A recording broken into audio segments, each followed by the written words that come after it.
déjeme antes de cruzarme a la tienda de enfrente, déjeme saludar al periodista Jesús Pérez Gaona de Revolución 3.0, siempre generoso con este espacio libre como el viento. Jesús, te mando un abrazo, ¿cómo te va? Muy bien, Vicente, buenos días. Listo para hablar de estos temas que quizá no por casualidad se encuentran esta mañana en los medios. Y fíjate que al hablar de Vargas Llosa tenemos que hablar de la derecha internacional, ¿no? Lo mismo Claro. veías a Vargas Llosa en España, que lo veías en Perú haciendo campaña por Keiko Fujimori, que lo veías en México hablando contra López Obrador, y nunca López Obrador mandó expulsarlo de nuestro país para aquellos que hablan de autoritarismo, de los comunistas, ¿no? En fin, tú sabes a qué me refiero. Y bueno, pues ahí estamos en esto, en un arranque de semana bastante movidito, Jesús. Mira, Vargas Llosa quedó como un personaje muy incómodo, incluso no solo para la derecha, no solo para la izquierda, sino también para la derecha, Vicente. Políticamente hablando, se manifestó una y otra vez en contra de Trump. A mí me gusta vincularlo con esta tradición conservadora latinoamericana en la que, por ejemplo, se llevó la democracia del siglo XXI a figuras del calado de Enrique Krause, que no se ha podido reconectar con la realidad mexicana y está peleado con los que siempre fueron sus antiguos guionistas, sus antiguos titiriteros, que es el Departamento de Estado, que es la Casa Blanca. No ha podido reconectarse ni siquiera en estos 4 años de Joe Biden. Krause pudo hacerlo, como tampoco Jorge Ramos, como mucha gente del mundo, de los medios en Estados Unidos, de los medios latinos, no pudieron conectarse y no están pudiendo encontrar un espacio con el trumpismo. Vargas Llosa quedó igual. Durante todo su trabajo en esta fundación que se llama Fundación para la Libertad, que junto a Aznar, el expresidente español, organizó y promovió en el mundo, con algunas figuras que hoy se encuentran siendo protagonistas de sus propios países. Esta organización quedó realmente incómoda, y me refiero a figuras también del tamaño de Bolsonaro en Brasil, de Kast en Chile o del propio Milei en Argentina, quienes sin ninguna dificultad, sin ningún pudor, han este, declarado públicamente su amor, su aprecio, su admiración por Donald Trump. Vargas Llosa no lo ha hecho.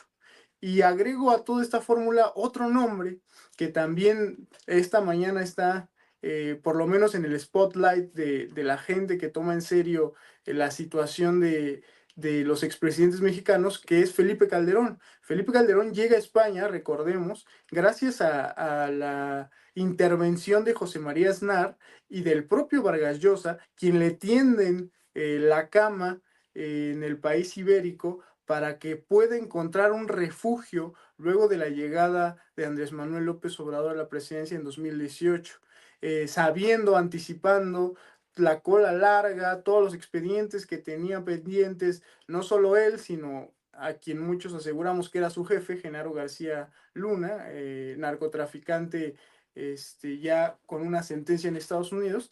Sabiendo, teniendo en cuenta todo esto, se va a refugiar a España y son estos dos personajes quienes lo reciben.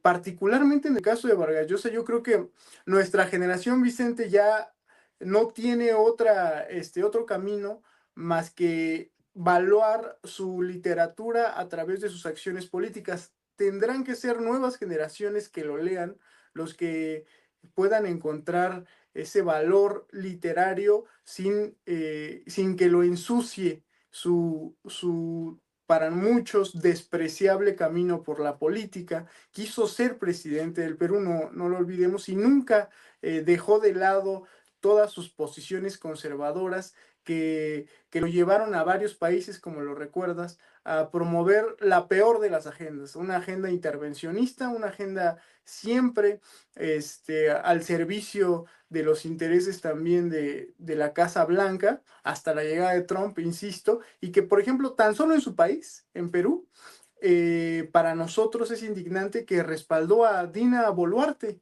Vicente, en aquella intervención a nuestra embajada en México. Vargas Llosa, un supuesto diplomático intelectual completo, es decir, no solo hacía una obra artística, sino además emitía opiniones y hacía análisis de la realidad, decidió que de repente las reglas internacionales y la diplomacia no importaban y este golpe a nuestra embajada no tenía una justificación.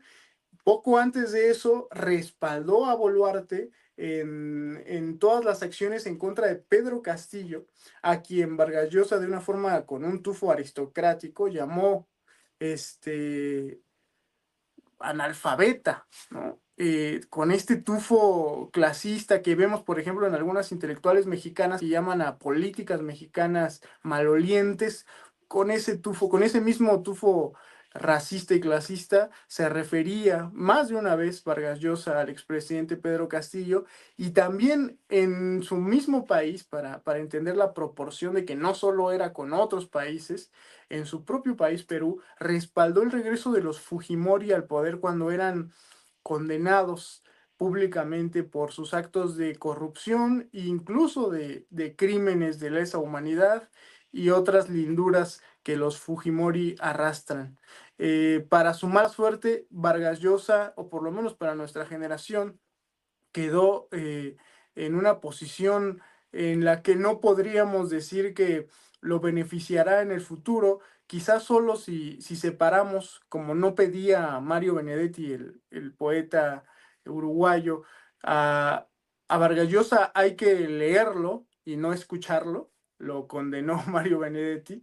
Desde hace mucho tiempo, desde los 70s y 80s, porque también recordémoslo, que Vargas Llosa es un escritor que creó escuela.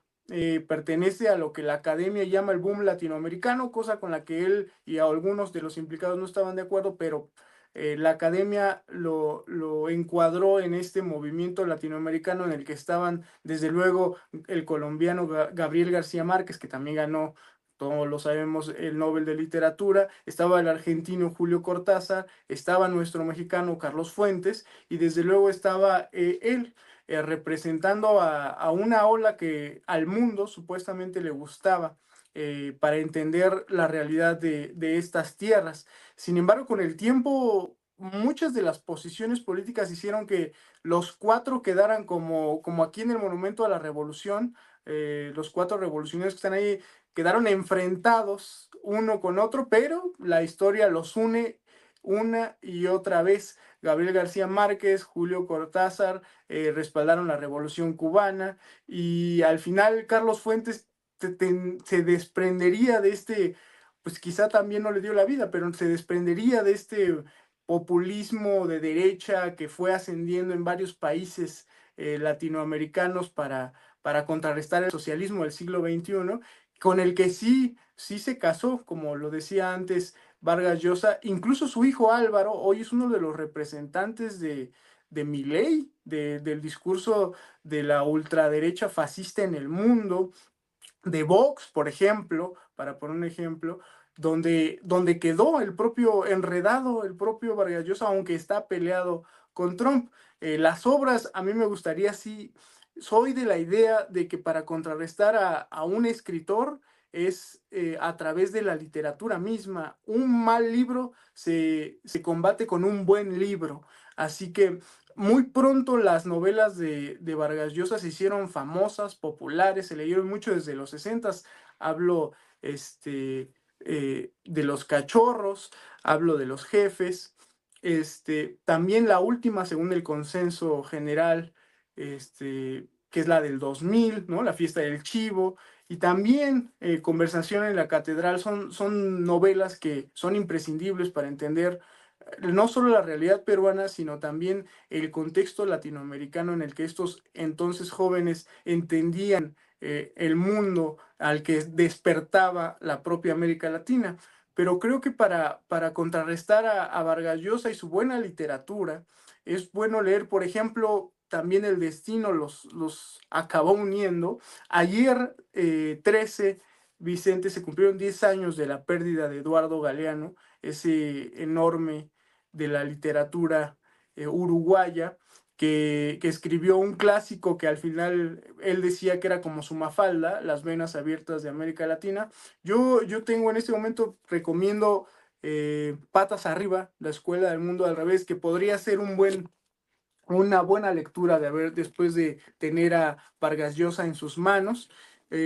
También recomiendo La memoria del fuego, los 3 tomos de la obra de Eduardo Galeano, y desde luego El libro de los abrazos, donde Eduardo Galeano hace un trazado bellísimo sobre la necesidad de América Latina de encontrar y latir en un mismo corazón, quizá con diferentes ritmos, pero con la sangre entrando y saliendo por este gran corazón. Y ayer se cumplieron 10 años de la pérdida de Eduardo Galeano, así que yo invitaría a la audiencia de Sin Censura a que leamos buenos libros, y si quieren profundizar un poquito más sobre la figura tanto intelectual como política de Mario Vargas Llosa, Laura Arroyo, que es una periodista peruana que trabaja en España, que habita en España, residente en España, para el canal Red,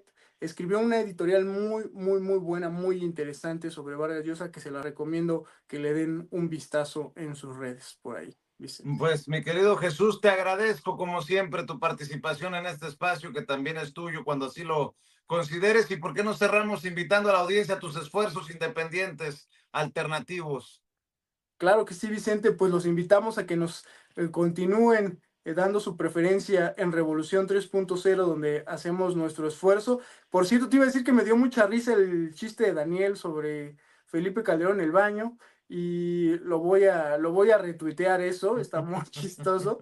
Y pues síganme en mis redes sociales, en Instagram, en Twitter, me van a encontrar como Jesús Pérez Gaona o como @J Pérez Gaona. Ahí nos leemos y ahí nos escuchamos. Claro que sí, te mando un abrazo, Jesús. Gracias, Vicente, por la Excelente invitación. inicio de semana. Cuídate. Igualmente. Hasta Le, luego. le mando un saludo a la gente en el área de Los Ángeles, California, a la gente en San Diego. Se ha registrado un sismo, fuerte sacudida, hace unos segundos, no más de un par de minutos, de por lo menos 6.0, 6.2 grados en la escala de Richter. El epicentro estaría a 3 kilómetros al noroeste de San Diego, allá en California. Así que repórtese la gente que nos ve y nos escucha por allá en California, para que nos diga cómo estuvo el, el sismo. Eh, Les mando un abrazo a todos los que nos están mandando mensajes. Nancy López dice: Vicente, invita al abogado Ángel Mario. Claro que sí. García Guerra. Eh, Marisela Rodríguez dice: muy buen programa, don Vicente Serrano. Josué Mateo dice que fue fuerte el sismo. Leopoldo Beso dice que también tembló en Tijuana, que hasta Tijuana se sintió. Eh, Paco Meralgo dice: Vicente, invita a Jonathan Pérez. Elena Flores dice: aquí tembló en California. Verónica Rodríguez dice: sí estuvo feo, pero rápido. Aún me tiemblan las patitas, dice Verónica Rodríguez. Toda nuestra solidaridad. Pablo Varela dice: todo bien en Los Ángeles. Deyanira García dice: aquí en Tijuana se sintió feo. Román Granados dice: en Tecate, Baja California, se sintió muy fuerte. Jorge Rebolledo confirma que se sintió fuerte el temblor en Tijuana. Birthday dice: todo bien, muy fuerte, y lo bueno que nos mandaron alertas en celulares y tabletas. Eh, Edgar Vázquez dice: sí, Vicente, aquí se sintió el sacudidón en Oceanside, California, al norte de San Diego. Me queda perfectamente claro dónde es. Ahí anduvimos por muchos años. Se sintió en Riverside, California, dice Juvenal Ruiz. Elizabeth Vidaca confirma que acaba de temblar en California. En Covina estuvo leve, dice Alma Márquez. Tiro Castro dice en San Francisco no se sintió nada. Bueno, qué bueno que me avisas para no hablarle a mi carnala y no asustarla.